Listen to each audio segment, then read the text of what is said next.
Rahman ya Rahman, sa'idni ya Rahman, ishrah sadri Quran, imla qalbi Quran, wa asli hayati Quran.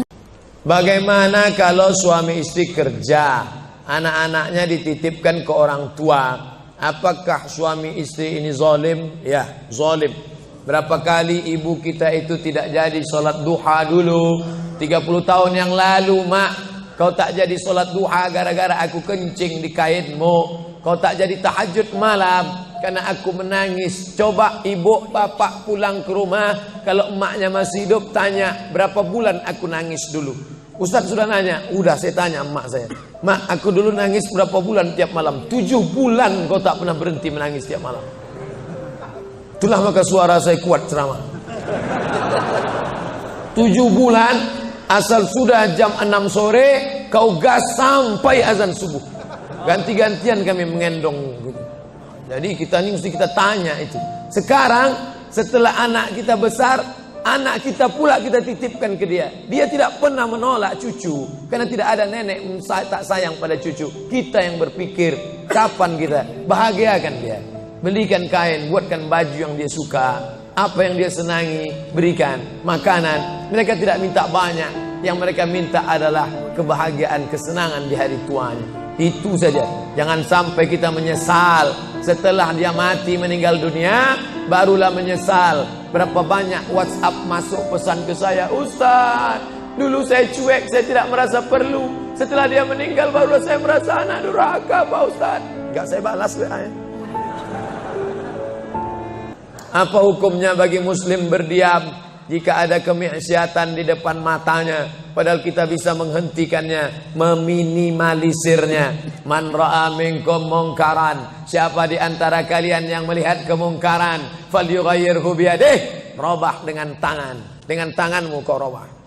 Tidak bisa dengan tangan, fabilisani, dengan lidah. Jangan minum khamar, jangan berzina. Tidak bisa dengan lidah, fabi qalbi, dengan hati. Jangan kau ikut. Gimana dengan tangan, Pak Ustadz? Tangan saya kan nggak bisa melarang orang jual khamar. Buatkan perda, peraturan daerah, tidak boleh jual khamar. Wah, ini anti kebinekaan. Banyak orang lain mau minum khamar. Pergi ke Papua, peraturan gubernur Papua, tidak boleh jual khamar di sembarang tempat. Bukan muslim mereka. Kenapa? Karena efeknya kalau sudah minum kelahi, tawuran, bunuh-bunuhan. Dan mereka ngerti itu. Padahal mereka, kau bukan saudaraku satu keyakinan, tapi kau saudaraku satu kebangsaan. Sama-sama menganggap, memahami bahwa khamar itu merusak otak akal manusia. Mau Hindu, mau Buddha, mau Kristen, mau Ortodok, mau Koptik, semuanya percaya bahwa ngelem itu tidak baik. Betul? Tunjukkan saya mana agama yang mengatakan boleh ngelem. Nggak ada.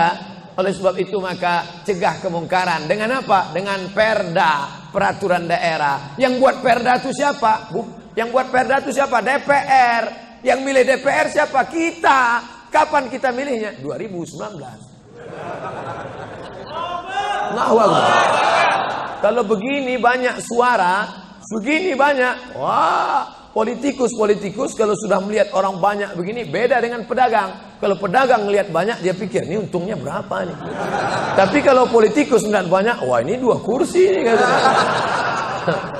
Oleh sebab itu ramaikan masjid, semangat sholat subuh berjamaah. Allahu Akbar.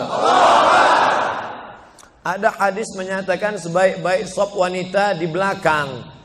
Tapi di sebagian masjid shop berjamaah wanita ada yang di sebelah dengan pria, dikasih pembatas. Mohon penjelasannya. Kenapa perempuan lebih baik di belakang? Karena tidak ada satir. Satir itu kain penutup hijab. Makanya perempuan lebih baik di belakang. Karena di antara perempuan dan laki-laki itu ada anak kecil dipasang sop di belakang. Maka perempuan yang di belakang itu paling baik karena dia tidak melihat laki-laki.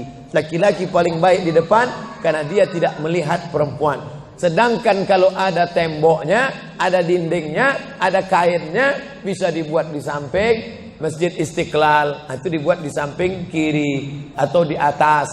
Masjid Hasan II di Casablanca, Maroko, itu dibuat di atas. Jadi yang menjadi illat sebab hukum dalam hadis itu bukan depan belakangnya, tapi dinding pembatasnya. Nah, maka ada pembatas. Masjid ini sudah baik, bisa dibuat di atas, bisa dibuat di samping, dan kalau jamaah tidak banyak, dibuat di belakang, dibuat dengan tirai.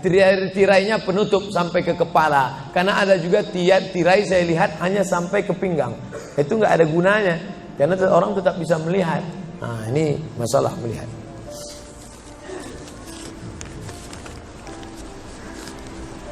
Kalau ada orang tua melarang menikah anak perempuannya, padahal sudah dikehendaki laki-laki yang soleh, bagaimana Pak Ustaz? Ini yang nulis pasti laki-laki soleh.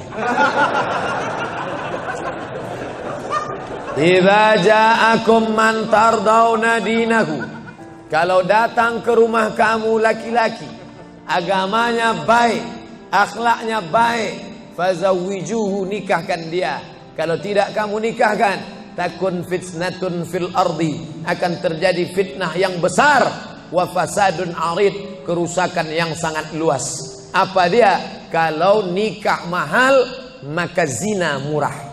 Nauzubillah. Datang anak soleh ke rumahmu, menikah, ingin nikahi anakmu, tapi hadis ini ditujukan kepada para wali. Wali itu 6: ayah, kakek, abang, adik, abang ayah, kakak ayah, adik ayah. Mereka lah yang berkuasa. Ini kenapa bisa perempuan? Perempuan tidak mengambil keputusan. Laki-laki meminta pendapat perempuan. Mama, gimana kalau anak kita ini dipinang si Anu, kita terima ya? Jangan! Aku tidak mau. Dia cuma pakai CB 100. Oleh sebab itu kau pandang dunia. Kalau kau pandang dunia, akhirat belum tentu dapat. Tapi kalau kau pandang akhirat, maka dunia akan bersimpuh di bawah tapak kakimu. Berapa banyak dulu laki-laki menikah susah. Ustadz Somad, kami dulu pertama menikah susah, makan sekali sehari, tempatnya pun tak ada. Ketika kami itu numpang, kalau kami bertamu ke rumah orang, orang tidak buka pintu karena dianggapnya kami akan minjam beras. Tapi hari ini luar biasa, punya hotel, perusahaan, karir, megah, mewah. Yang dulu sepele, jangan pernah menyepelekan orang, karena yang memberikan rezeki Allah. Innama amruhu idza arada syai'an ayaqula lahu kun. Ayah ibu saya sudah meninggal. Allahumma ighfir laha warhamha wa'afiha wa'fu anha. Amalan apa yang sebaiknya saya lakukan agar tetap berhati kepada ibu, berbakti pada ibu saya? Ibu saya semoga masuk surga. Amin. Yang pertama doa. Apa doanya? Rabbil firli wali walidayya warhamhuma kama rabbayani saghira. Allahumma ighfir laha warhamha wa'afiha wa'fu anha. Ya, enggak bisa bahasa Arab Pak Ustaz, bahasa Indonesia. Ya Allah, jauhkan emakku dari neraka jahanam, berikan dia kebaikan, jadikan kuburnya salah satu dari taman surgamu, jangan jadikan kuburnya salah satu lubang nerakamu, berikan dia ketenangan ya Allah, ampunkan segala silap salah dosanya ya Allah. Yang pertama. Yang kedua, baca Quran. Wa in khatimul Quran, yang paling afdal dibaca khatam Quran, 1 khatam.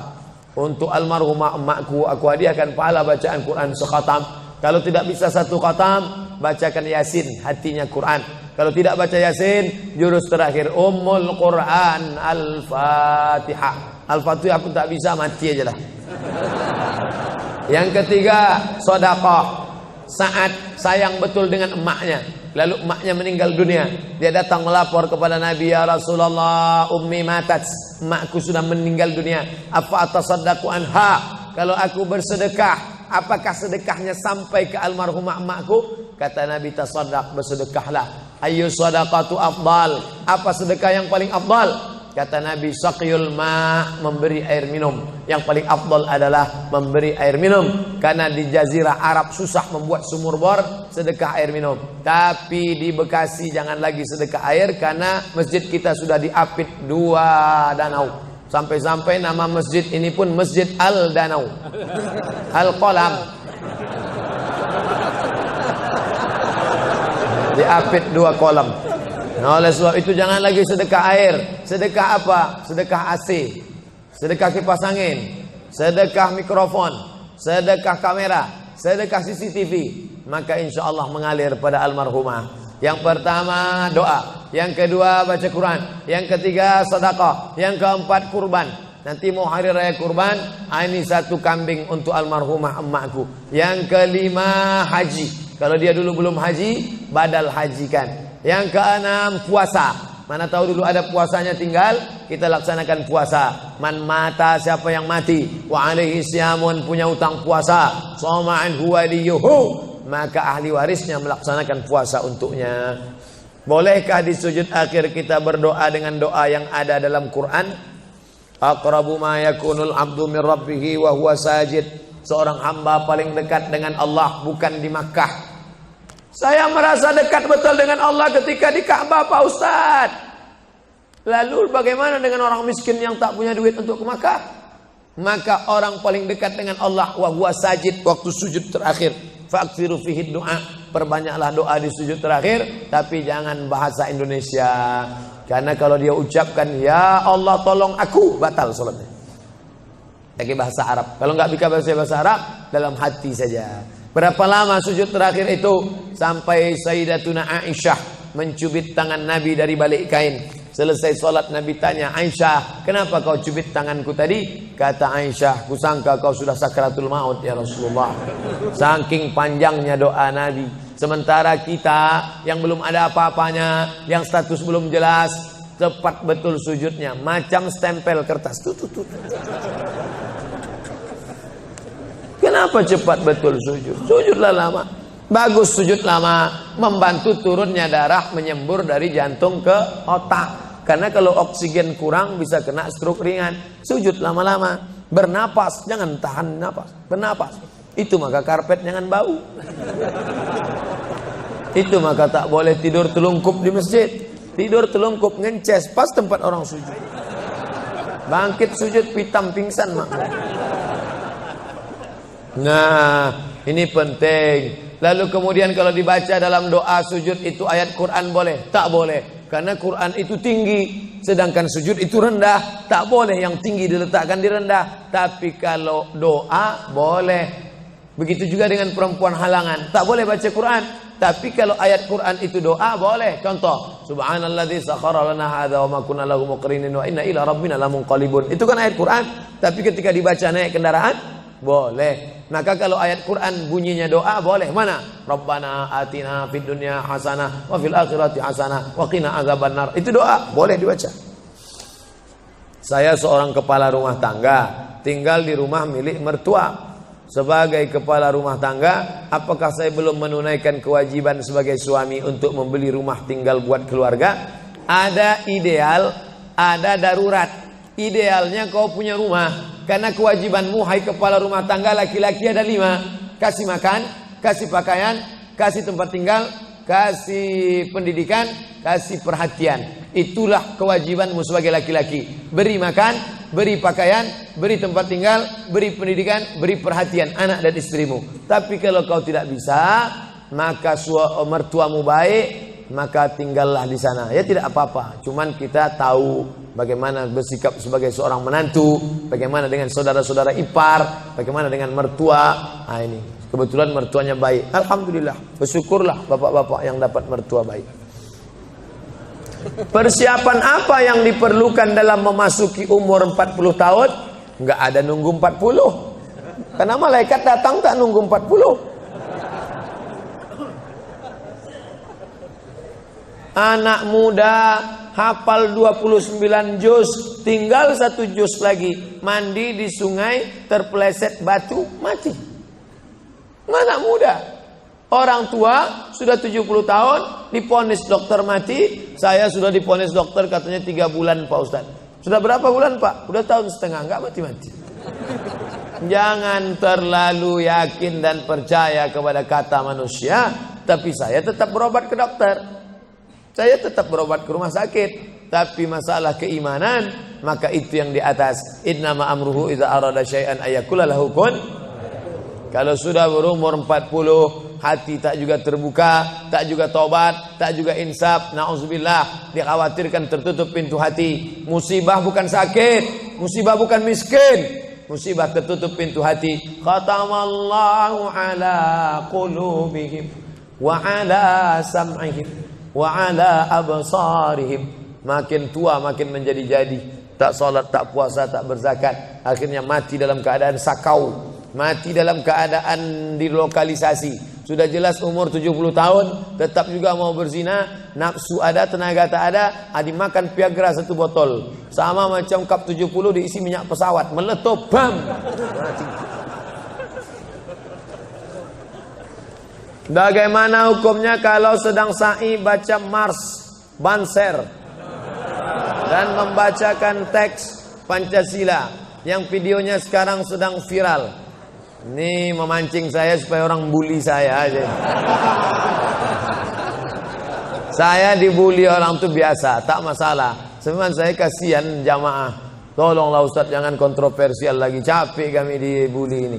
Nah, jamaah ini tak tahan, kasihan saya dengan jamaah. Jadi dalam masalah ini saya mengutip jawaban dari Kiai Nahdlatul Ulama yang sudah share membuat tulisan tentang beberapa terkait masalah membaca. Balik sajalah kepada zikir yang maksur yang diajarkan Nabi Muhammad sallallahu alaihi wasallam.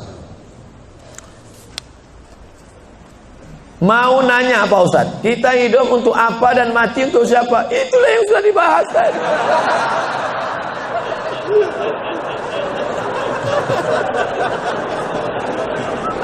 Artinya pertanyaan ini dibuat sebelum pengajian tadi.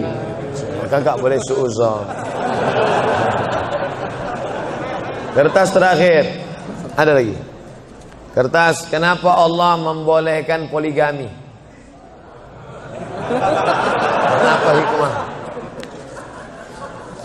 Fankihu ma tabalakum minan nisa. Nikahilah nisa. Itu syaratnya yang pertama. Yang dinikahi itu nisa. Makanya laki-laki menikahi perempuan, karena Allah menciptakan Adam dan Hawa, bukan Adam dan Asep. Setelah kau pilih nisa, syaratnya bagaimana? Min thayyibat fankihu ma taba, yang baik. Kalau laki-laki thayyib, thayyib itu artinya baik. Sekarang thayyib sudah berubah, enggak pulang-pulang. Fankihu ma taba, nikahilah perempuan yang baik, minan nisa, perempuan yang baik. Masna 2, wa sulasa 3, wa ruba' 4. Fa in khiftum alla ta'dilu, kalau kau khawatir tak sanggup adil, fawahidah, 1 saja cukup.